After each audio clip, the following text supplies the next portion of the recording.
Well, hi, y'all, and welcome to Dallas. And the big Texas howdy to you. Howdy! Hey, you might just be wondering, who the heck is that guy? Well, I am a distant cousin of Mr. Dick Frank, and my name is Homer Randall Frank. But everybody just calls me Bubba, except for Dick. He doesn't really call me anymore ever since that barbecue incident. Hey, Dick, if you're out there, I'm sorry, man. How was I supposed to know you're not supposed to barbecue indoors? I mean, you think those tall ceilings in there would have been all right, huh? Well, anyways, I am here, folks, to welcome you to Dallas and to this 25th anniversary franchise convention. So, welcome to you. Can you believe that Chucky's been around for 25 years? Woo-wee! 25 years is a long time. And hey, I can still remember when I went to Chuck E. Cheese's for the first time. Oh yeah, it was for my 21st birthday. Yeah, I went there, I was so excited, I was gonna get me a 7-course meal. Yeah, I was gonna get me a 6-pack and a slice of pizza. Oh baby, those were the days. But things were a lot different back then.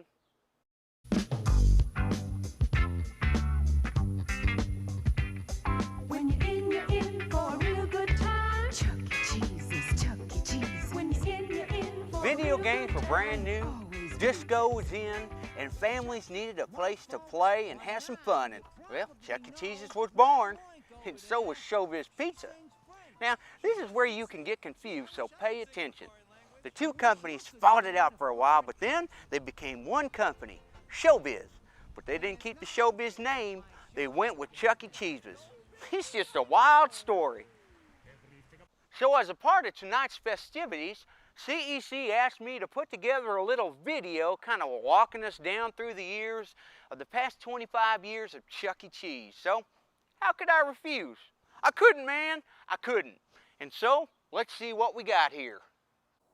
Tom Ward, now you started back in the early days of Chuck E. Cheese. Tell me what you remember about those early days. I remember when I first started, it was pretty spectacular. I had just gotten out of the Navy, came in here and saw an ad, went to this place called Chuck E. Cheese to apply for a job, and it was like nothing I'd ever seen before. It was cool. They had all this animatronics and games. I thought, man, what a cool place to work. Animatronics? Wow. So did you get to work on those bad boys? Huh?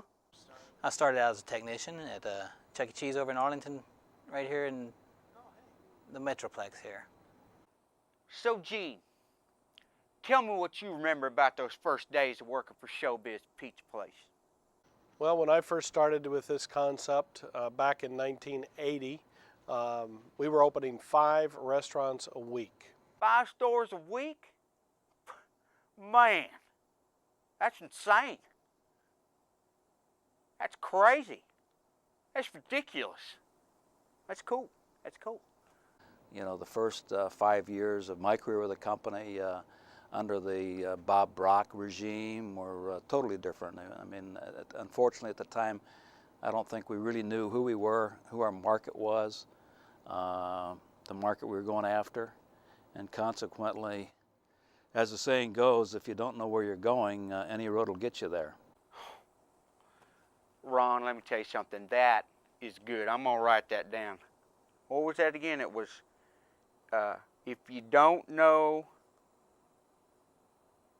then any road there.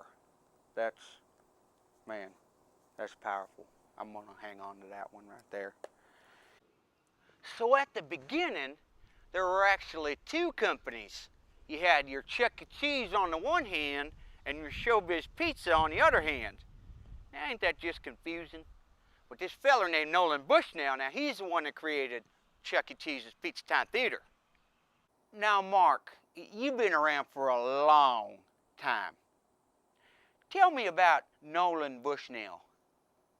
Well, I never met Nolan Bushnell personally, but I do have quite a few recollections of him being just a real creative guy and an innovator. Basically, somebody who really couldn't pay attention to any one particular project at any one time.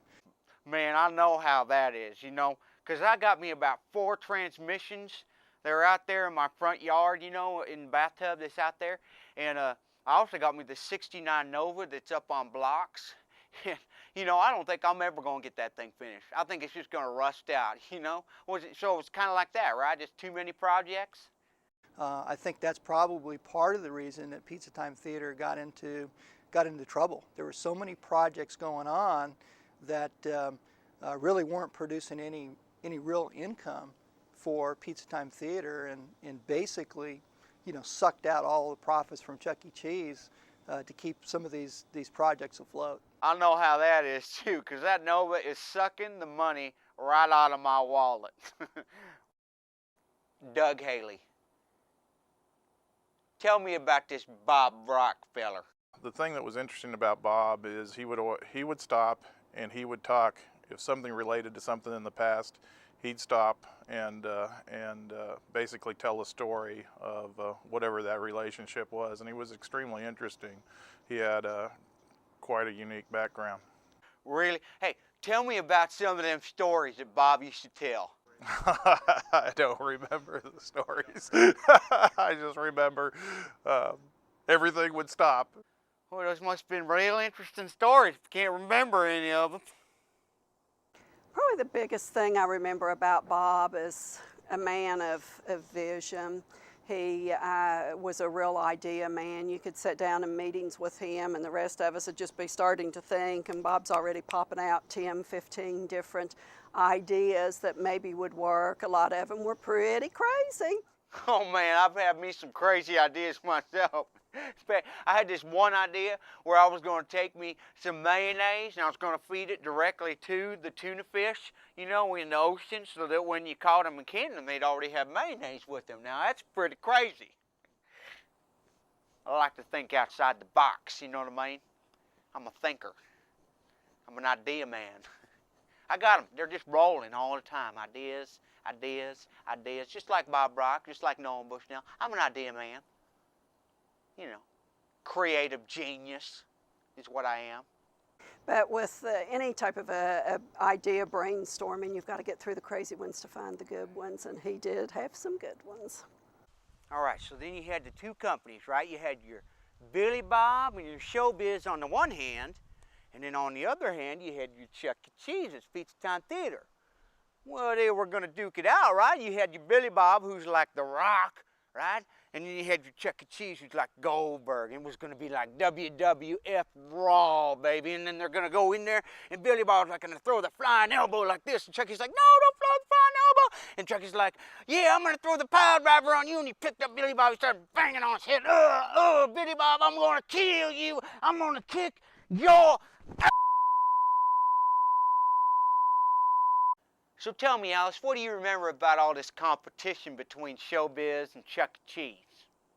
Basically, back then when we were competitors, one of the real estate criterias, and it was basically the only criteria, was to get into the market first. It didn't matter where or how much we paid, but whoever got there first owned the market. And so it was a real, it was a real competitive race to see who could get in the market first. And we opened, you know, like 31 stores in 1981 and 79 in 1982. So we had a large staff out there hustling like crazy. Dang it. Now that is a lot of stores. What's that like? What, like one a month? Something? Man. Well, of course, I was on the Showbiz side, so I knew Showbiz and Billy Bob would be the ultimate winner. Billy Bob? Well, I could have told you that wasn't going to work, because everybody knows that kids love mice better than bears, okay? 2 words for you: waste of time. Okay, so right around about 1985, I get this call from Showbiz, right? And they're like, hey, Bubba, you want to be our new CEO? And of course, at the time, I was kind of busy because I was building up my new body shop business, Bondo Bodies by Bubba. And of course, I couldn't do it. So I told her, you know who you need to call? You need to call up my cousin Dick, because he is that big wig over there at Steak and Ale. Let me tell you something, their Steak and Ale, they got some primo prime rib. You know what I'm saying? Tasty. tasty, tasty. But anyways, they called up Dick, and well, Dick, he said, yeah, hey, I'll come on over there and be your CEO, right? And boy, I bet you he's glad he did that now. I think Chucky had two very distinct lives. I'll refer to him as BDF before Dick Frank and ADF after Dick Frank. Yeah, that's pretty clever, Ron. Yeah, that's clever. You think you're pretty clever, don't you? Hey, I tell you what, why don't you just leave the jokes and the comedian stuff to the professionals, okay? Oh, whoa, wait a minute now. I was just playing around, okay? It's just a little joke. Sit down. Okay. All right. Then Dick Frank came on board in '85, '86, and really identified who we are as a company, the market we were going after, the age group we were going after, and set a very clear sense of direction for us going forward from that point on. So it clearly represented a new life for us and a new method of operating on a day-to-day basis. I remember the first thing I remember about Dick Frank is that I met him for the first time and he wasn't wearing any shoes. He was walking down the hallways in his stocking feet, and that's how I first met him. I don't see anything wrong with that. I mean, all of us Franks have beautiful feet. I mean, check that out, huh? That's a thing of beauty. I don't blame you one bit for wanting to show them off at all, Dick, so don't you feel bad about that. And the first time that I ever met Dick Frank was at a meeting that he and Showbiz had set up amongst the Pizza Time Theater general managers that were in the area. We had met at one of the Brock Hotel Holiday Inns, and Dick had gone through and sat down and had the meeting, and at that particular time he had gone through and told us about all the great plans that he had for Chuck E. Cheese, and basically tried to sell us on the concept and the changes that were being made. At the same time, he cut our salaries. I think I had worked all the way up to a whopping salary of, I believe, $25,000 as a GM, and he came in and he cut it down to $17,500. So, but he did say that we would have the opportunity to make much more money than our base salary because of the bonus program. A lot of people were leery of that because bonuses weren't being paid at the time, but Dick did come through on his commitment. Fortunately, I stuck around and have been able to see over the years how much Dick Frank has contributed and meant to the success of Chuck E. Cheese. Oh man, Dick Frank's first year, walking through the halls, wondering if we were going to have a job the next day. What's he going to do with this company? Of course, we were all very apprehensive. Turned out, and of course, history's written itself to be the best thing that's ever happened, to bring in someone who understands the restaurant business, the service industry. Very disciplined. I'll always remember Dick walking around with his 3x5 cards, pulling them out of his shirt pocket, reading his little notes. I mean, very, very disciplined in his approach to turning our business around. 3x5s, huh? Yeah, well, I guess that's okay. I mean, personally, I use the 4x6, but you know, 3x5s, that's cute. That's cute. Hey, cuz, you ever wish you hadn't have taken this job? I mean, you wish you would have said, hey, Bubba, why don't you go ahead and take it? More than once.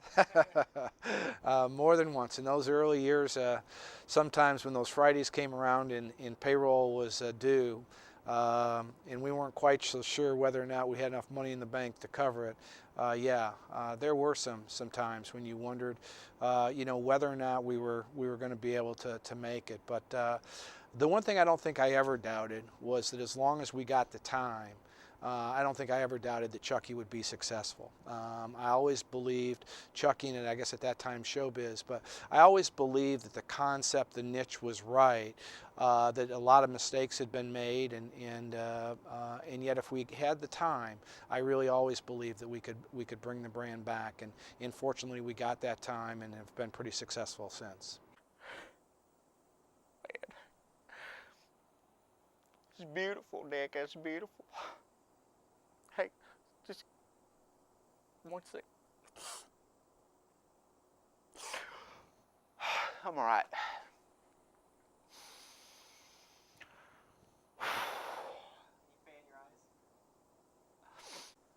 So what was the hardest part of that first year? Oh boy, there was, again, it was a difficult time, and I think there was a lot of challenges. Perhaps the greatest challenge, and maybe it's always the greatest challenge in business, but was really, I think, on the people side of the company. First, with the existing people here to try to reestablish some direction, to cause people to believe and really want to move ahead. And then I think secondarily to try to attract new people to the company when we were in a very difficult financial situation. And I think one of the things that I am most happy about in that time period was we were able to attract a guy that I think to this day has played an instrumental role in the success of Chuck E. Cheese. Without Dick Houston, I'm not sure that this company would be where it is today. And I just thank God that I was able to convince Dick to take a big leap of faith and jump on board with us. You know, Dick, Lois and I were talking earlier about crazy ideas, right? So tell me what the craziest idea you've ever heard for Chuck E. Cheese's, and I don't count. Okay, go ahead. Oh, I don't know. This was actually before my time. I know Nolan Bushnell wanted to turn the thank you boxes into munch heads and have munch eaten garbage at the end of the visits. I thought that was pretty crazy. You didn't think that was a good idea? Man, I thought that sounds pretty good, but I guess you just have to agree to disagree, as they say. Hey, Dick, I want to thank you for all your time. Hey, that whole barbecue thing, that's just water under the bridge, right?